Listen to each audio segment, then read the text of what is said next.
शंकर, आज किती छान दिवस आहे नाही. आपल्या बर्वे काकांचं सहस्त्रचंद्र दर्शन, आपण सगळा हॉल तुरुंब भरलेला, तुम्ही सगळे त्यांना नमस्कार करण्यासाठी आणि त्यांच्याकडून प्रसाद घेण्यासाठी आले आहात. मला फार याची इच्छा होती, पण प्रकृती साथ देत नाही आणि त्याच्यामुळे माझ्यामुळे तुम्हाला कोणाला त्रास होऊ नये म्हणून खरं आले नाही.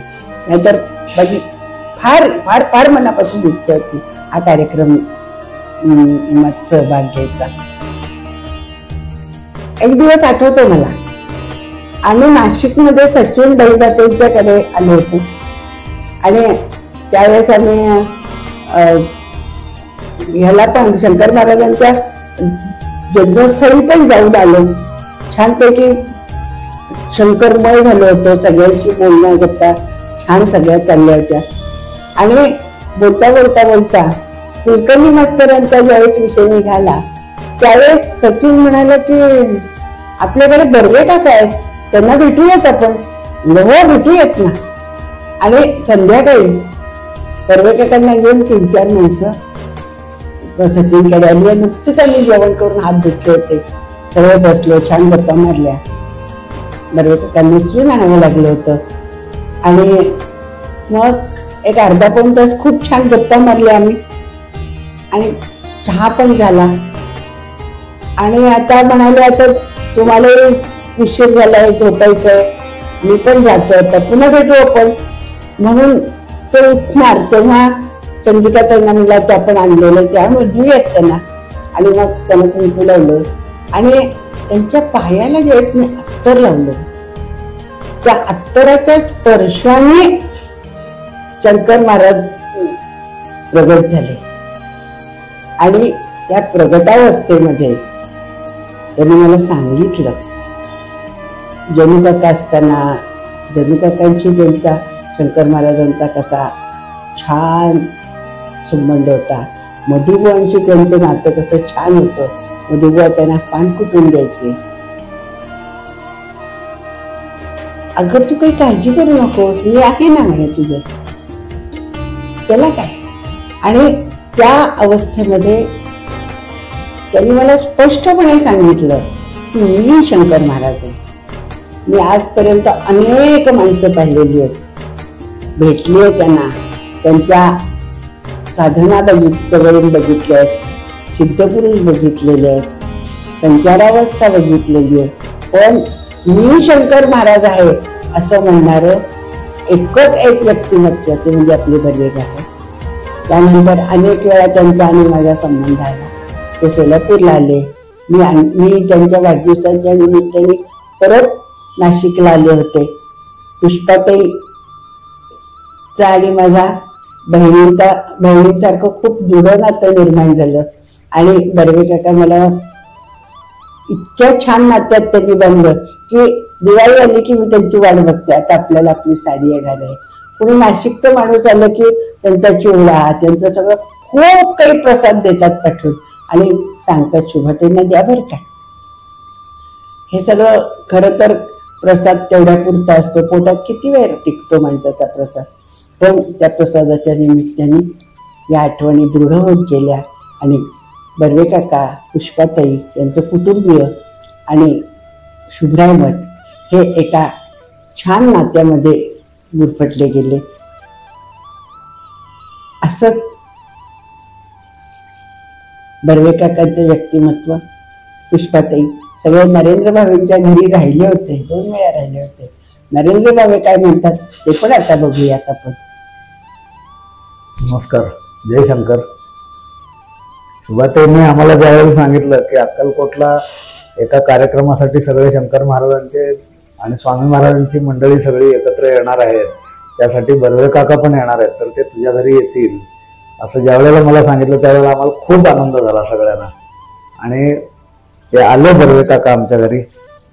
आल्यानंतर मग आमच्या घराला साधारण 28 पायऱ्या, पहिल्या मजल्यावरती जिना तसा अवघड आहे चढायचा, त्यामुळे आम्ही एक अशी अरेंजमेंट म्हणून खाली खुर्ची आणि काही जण आम्ही थांबलो होतो की त्यांना, पण ते एका दमात चढून आले ही फार सगळ्यात महत्वाची आश्चर्याची गोष्ट. आणि ते कोणालाही कळी न करता पटपट वर चढून आले आणि नंतर मग येऊन बसले घरात. आणि मग बसल्यानंतर मग ते जे म्हणजे आमच्या घरात असा तो आनंदाचा उत्सव होता 2 दिवस अखंड, की त्या ह्याच्यामध्ये आम्ही अक्षरशः रंगून गेलो सगळे. आणि आम्हाला आमच्या आजोबांच्या अंगाखांद्यावर जे आम्ही खेळायचो लहानपणी, त्या सगळ्या आठवणी पुन्हा एकदा जाग्या झाल्या बर्वेकाकांच्या सानिध्यामध्ये, त्यांच्या सहवासामध्ये. आणि जसं आपण म्हणजे छान एखादं सगुण भगवंताला ज्या पद्धतीने आपल्याला देवाला आपण सगळं करतो, तसं सगुण रूपामध्ये ह्या महाराजांना आम्हाला तेल लावणं, अंघोळ घालणं, ह्या सगळ्या गोष्टीचा लाभ मिळाला आम्हाला. आणि तो केवळ आणि केवळ म्हणजे त्या महाराजांची कृपा आहे ती सगळी आमच्यावरती. त्यामुळे हे सगळं आम्हाला शक्य झालं आणि तो आनंद आम्ही आयुष्यात कधी विसरू शकत नाही. जेव्हा जेव्हा ज्या गोष्टी आठवण होते त्यावेळेला आम्हाला अजूनही म्हणजे पुलकित वाटतं असं. आणि त्या ह्याच्यामध्ये जसं शुभाताईंनी सांगितलं की मी शंकर महाराजच आहे, ह्याची अनुभूती मला पण क्षणभरा करता त्यांनी फक्त मला एक झलक दाखवली. म्हणजे मी त्यांना चहा पाजला आणि असं बसल्यावर माझ्या कानात हळूच म्हणाले, अरे तुला माहित आहे का म्हणले, एकदा अण्णू आणि मी टांग्यातनं येत होतो, त्यावेळेला थोडं पुढे आल्यानंतर अण्णूला मी उतरवून मागं बसवलं टांग्यामध्ये आणि मी पुढे बसलो. कारण पुढे आल्यावरती त्या टांग्याचा जीव तुटला आणि तो घोडा खाली पडला. मग तो अण्णूला लागला असता, तो जो तुटलेला तो माझ्या छातीवर घेतला असं मला त्यांनी सांगितलं. आणि मी काय सांगू म्हणजे ह्याच्या पुढे आणखी प्रत्यक्ष महाराजांनी जे काही म्हणजे दाखवून दिलं आपल्याला की क्षणोक्षणी कशी महाराजांची नजर आहे आपल्यावरती, आणि ती बर्वेकाकांच्या रूपाने तीच नजर तशीच आजही अबाधित आहे.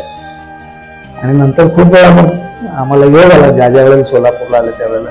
एकदा आम्ही पण कधी ज्या वेळेला काही कारणाने नाशिककडे गेलो होतो, त्र्यंबकेश्वरला जाताना बर्वेकाकांना भेटून त्यांचा आशीर्वाद घेऊन पुढे गेलो आम्ही.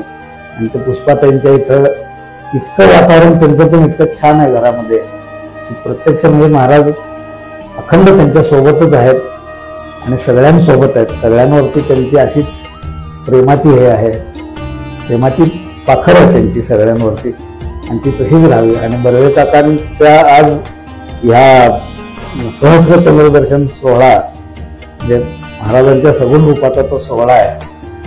आणि मी आता शुभाताईंना सांगतो की त्यांनी पुढं आपलं आणखीन. अरे नरेंद्र, तुला आठवतं का परवाच ते येऊन गेले सगळे मिळून, आणि त्या दिवशी आपण त्यांची छान पाद्यपूजा केली. मला पुष्पाताईंचं खूप कौतुक वाटतं, कारण ज्यावेळेस असं कुणीतरी बरोबर असतं आणि त्या सगळ्या गोष्टी त्यांना माहिती आहेत, त्यामुळे पण पुष्पाताई असं व्यक्तिमत्व ते सगळं करू देतात. तुम्ही हे करा, तुम्ही हे करा, तुम्ही हे करा, तुम्ही तेल लावा, तुम्ही आंघोळ घाला, सगळं तुम्ही करा, आम्ही करतो, आम्ही नेहमीच करतो, पण तुम्हाला याचा आनंद मिळू दे. हा जो पुष्पाताईंचा छान भाव आहे आणि त्याच्या मला ज्याचा मिळतो तो दुसऱ्यांनाही सगळ्यांना वाटला पाहिजे, हा भावाचं मला खूप कौतुक वाटतं. आणि खर तर बर्वेकाकांच्या घरात पुष्पाताई राहतात असंच त्या म्हणतात, आणि त्यांच्या सानिध्यात त्यांचा प्रत्येक क्षण आणि प्रत्येक दिवस हा अतिशय मधुर होतो. असाच मधुरपणा कायम टिको, असंच बर्वेकाकांचं प्रेम तुमच्या आमच्यावर सगळ्यांवर कायम अखंड राहो. आणि त्यांचा सहवास लाभून खरं तर या सहवासातून आपण पण काही शिकूयात की किती सहजपणे आणि किती छान माणसांनी माणसाशी वागावं. शंकर महाराजांनी तेच केलं, कुठेही गेले, कोणाच्याही घरात गेले, जे देतील ते खाल्लं, जे देतील ते लावले आणि प्रेम वाटलं. बर्वेकाका आज प्रेम वाटतायत, दुसरं काय करतायत, ते प्रेमच वाटतायत. आणि त्या प्रेमाच्या वाटेकरी आपल्या बरोबरच अनेक जणांना हा वाटा मिळो अशी भगवंताच्या चरणी प्रार्थना करते. तुम्हा सर्वांचं दर्शन यामुळे मला घेता आलं, त्याबद्दल तुम्हा सगळ्यांना मी मनोमन नमस्कार करते. बर्वेकाकांना पुन्हा एकदा नमस्कार करते आणि माझ्या शब्दांना विराम देते. जय शंकर. गुरु ब्रह्मा गुरु विष्णू गुरुदेवो महेश्वरा गुरु साक्षात् परब्रह्म तस्मै श्री गुरवे नमः. बर्वे काका आमच्या जीवनामध्ये एक आध्यात्मिक गुरु म्हणूनच आले. म्हणजे ज्या वेळेला त्यांची आणि आमची भेट झाली त्यावेळेला त्यांनी आम्हाला असं वाक्य विचारलं की सगळीकडे हिंडून आलात का, सगळी दुनिया बघून आलात का, कसं तुम्हाला खेचून आणलं आमच्याकडे. आणि मग ती जी भेट होती ती आम्ही जवळजवळ 11-11:30 त्यांच्याकडे गेलो आणि जवळजवळ संध्याकाळी 5:30 वाजता आम्ही त्या दिवशी घरी आलो. आणि इथे पण आमचे पहिले आध्यात्मिक गुरु परमपूज्य अण्णा हेच आम्हाला घेऊन गेले होते. आणि त्या दिवशी पण आम्ही असं स्वामींसमोर बसलो आणि सांगितलं आज चतुर्थी आहे, गुरुवार आहे आणि आजचा दिवस सार्थकी लागला पाहिजे.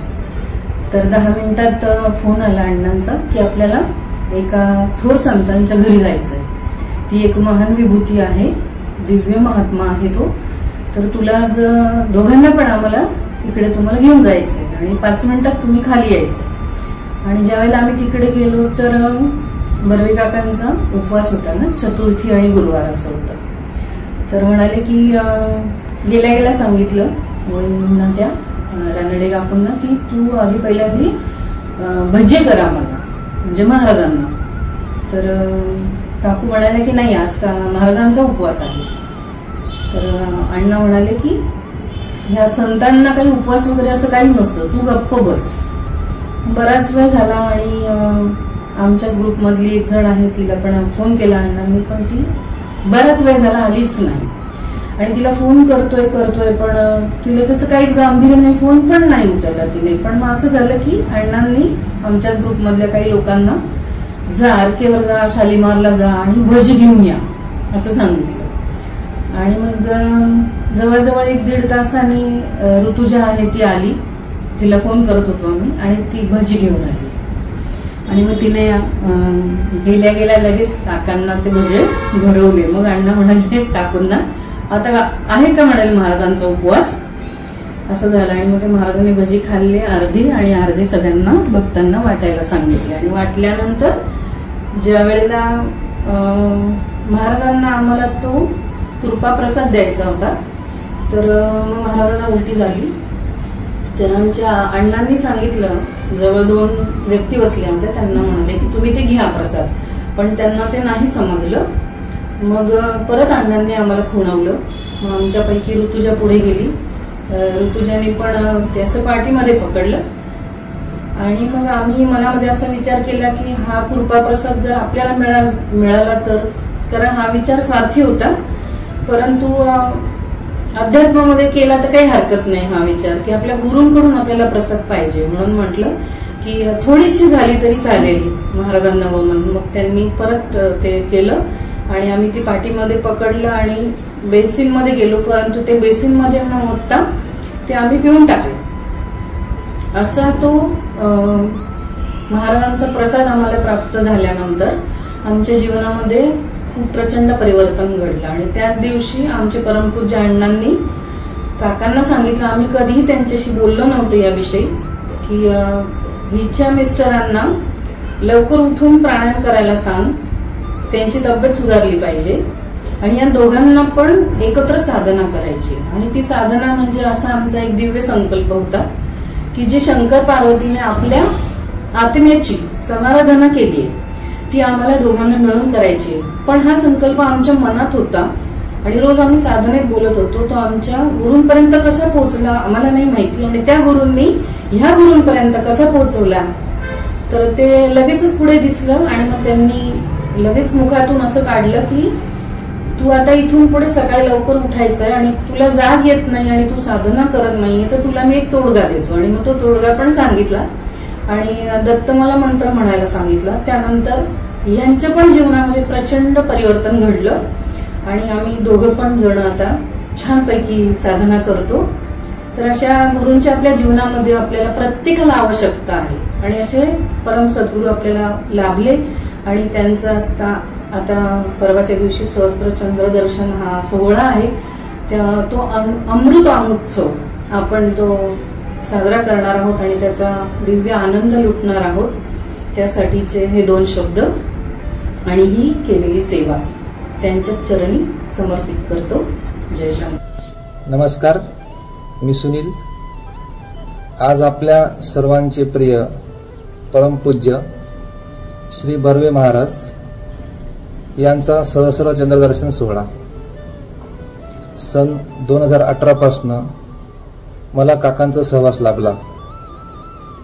नुसता सहवास नाही तर मसाज आणि व्यायाम यांच्या माध्यमातून मला काकांची सेवा करण्याचा लाभ मिळाला. काकांचा सहवास म्हणजे चंद्राचा शीतल अनुभव. काकांचा सहवास म्हणजे प्रत्यक्ष कैलासातील शिवाच्या सहवासातील अनुभव. काका, तुमचा अनुग्रह आणि सहवास असाच सदैव पाठीशी राहो ही तुमच्याकडे हक्काची मागणी.